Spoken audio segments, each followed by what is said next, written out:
டேய் பிரின்ஸ். ஏய் ராஜேஷ், தனியா வந்திருக்க? இல்ல, என் பொண்ணு வந்திருக்கா. எந்த கிளாஸ் படிக்கிறமா? 10th standard. உன் பசங்க என்ன படிக்கிறாங்க? எனக்கு இன்னும் கல்யாணம் ஆகல.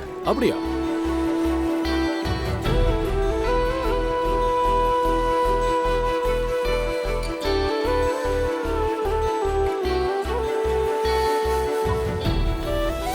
நமக்குன்னு கூட நிக்கிறதுக்கு 1 மில்லியன் ஆளுங்க இருக்கிறப்ப ஒரு ஆளுக்காக நம்ம ஏன் லைஃப மாத்திக்கணும்? எங்களுக்கு குழந்தைங்களோ சொந்த பந்தங்களோ யாரும் இல்லை. இங்க வர்ற எல்லாரும் தான் எங்க குடும்பம். பிரின்ஸ் தம்பி, அம்மா சொல்றது கேளுடா. தப்பா எதுவும் முடிவெடுத்துறாதடா. கண்டிப்பா வேற ஏதாவது ஒரு வழி இருக்கும்டா.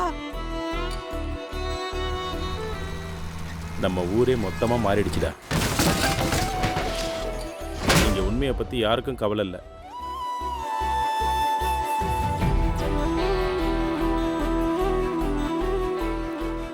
ஒரு ஸ்டாண்ட்ல போன பொறுத்துக்கிட்டு நீங்க வந்துட்டீங்கிறதுக்காக யார்கிட்ட வேணா என்ன கேள்வி வேணா கேட்பீங்களா?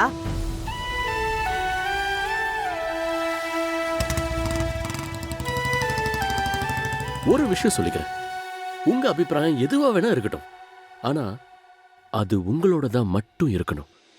உங்களோட தான் மட்டும்.